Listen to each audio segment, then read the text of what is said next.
এটা এটা তো বাবার পেন। তুমি পেলে কোথা থেকে? আমি পাইনি, এটা স্যার নিজে আমাকে দিয়েছেন। বাবা তোমাকে কত ভালোবাসে, তাই না? এ কি ম্যাডাম, আপনার গায়ে তো ধুম জ্বর। দাঁড়ান, আমি এক্ষুনি ডক্টর ডাকার ব্যবস্থা করছি। ডক্টর লাগবে না শুভ, আমি ওষুধ খেয়েছি, কাকিমা দিয়েছে, কিন্তু তবুও না জ্বরটা কিছুতেই কমছে না। গা হাত পা কেমন ম্যাচ ম্যাচ করছে, আমার মনটাও ভালো লাগছে না। ম্যাডাম, আপনার শরীর তো আমি এক্ষুনি ঠিক করতে পারবো না, কিন্তু আপনার মন ভালো করার একটা উপায় আমার জানা আছে। কি উপায়? ট্যান্ডারান, এই হলো সেই উপায়।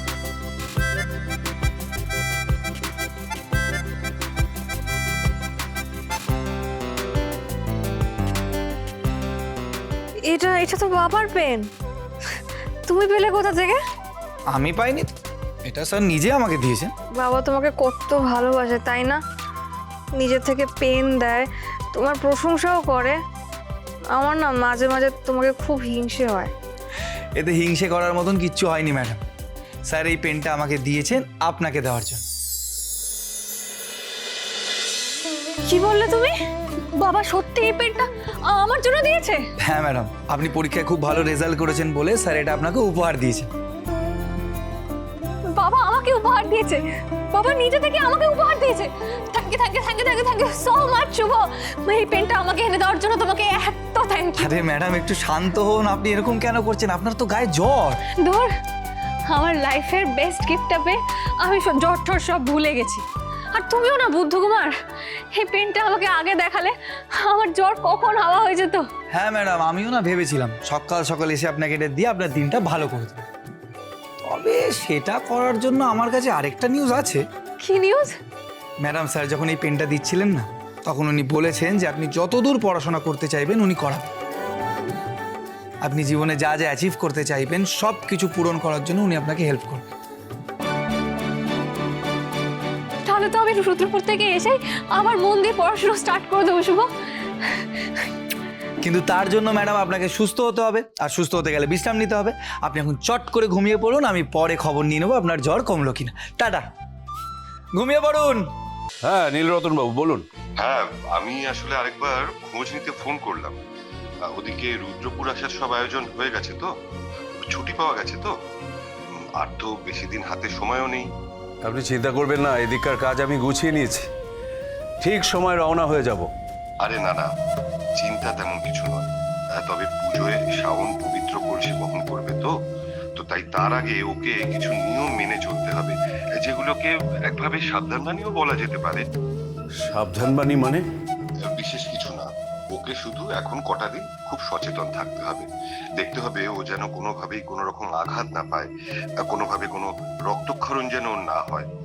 কারণ যে পবিত্র কলসি বহন করবে বলে ঠিক হয়, অনেক অশুভ শক্তি তাকে বাধা দেওয়ার চেষ্টা করে।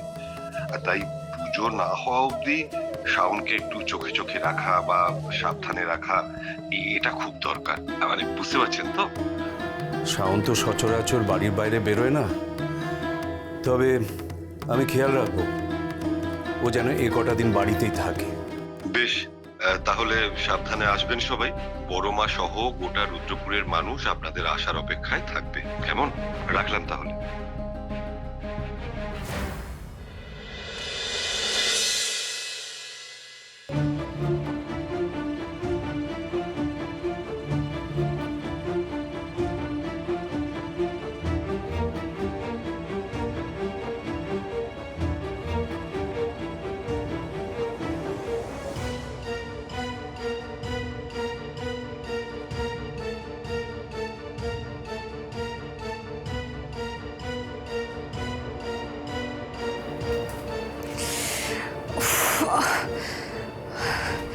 আমার মাথাটা এত ঘোরাচ্ছে কেন?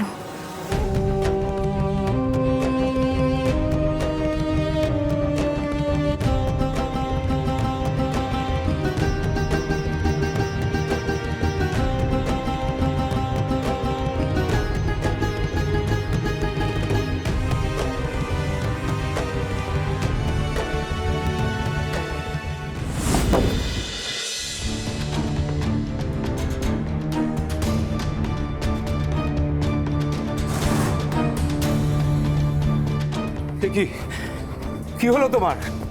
শাওন, ঋতিকা, রাজীব, কে কোথায় আছো? এদিকে এসো। এত রাতে সবাই তো নিশ্চয়ই ঘুমোচ্ছে। শাওন, কি হলো তোমার? গা তো জ্বরে পুড়ে যাচ্ছে। শাওন, শাওন চোখ খোলো, আমার দিকে তাকাও একবার। শাওন,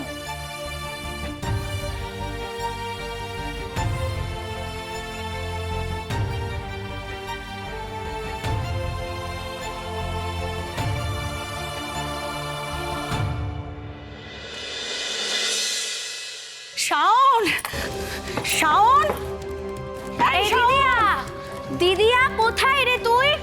এই দিদিয়া, শাওন, এই শাওন। ওফ বাবা রে বিথিকা, কি ব্যাপারটা কি? সকাল সকাল মা মেয়ে মিলে তো চিৎকার শুরু করেছো কেন? দিদি শাওনকে কোথাও খুঁজে পাচ্ছি না, ওপরে দেখেছি, ড্রয়িং এ নেই, কোথাও পাচ্ছি না ওকে। ও এই ব্যাপার, সত্যি শাওন কি ছেলে মানুষ নাকি? হ্যাঁ, ওর কাছে তো ফোন আছে, ফোন করো, তারপর বুঝতে পারবে কোথায় গায়ে হাওয়া লাগিয়ে ঘুরে বেড়াচ্ছে মেয়েটা। দিদিয়াকে ফোন করেছিলাম কিন্তু ওর ফোন ঘরেই বাজছিল, দিদিও ফোন ঘরে রেখে গেছে। তাহলে শাওন হয়তো কোনো মন্দিরে গেছে বা শুভর বাড়ি যেতে পারে। শাওন আজকাল বেরোচ্ছি বলে আবার শুভর বাড়িতে পৌঁছে যায়। তুমি শুভকে ফোন করে দেখো, কিছু না কিছু একটা লাভ হবেই। তোমরা জানো না গতকাল রাত থেকে শাওনের খুব জ্বর, ওর শরীরটা একদম ভালো নেই।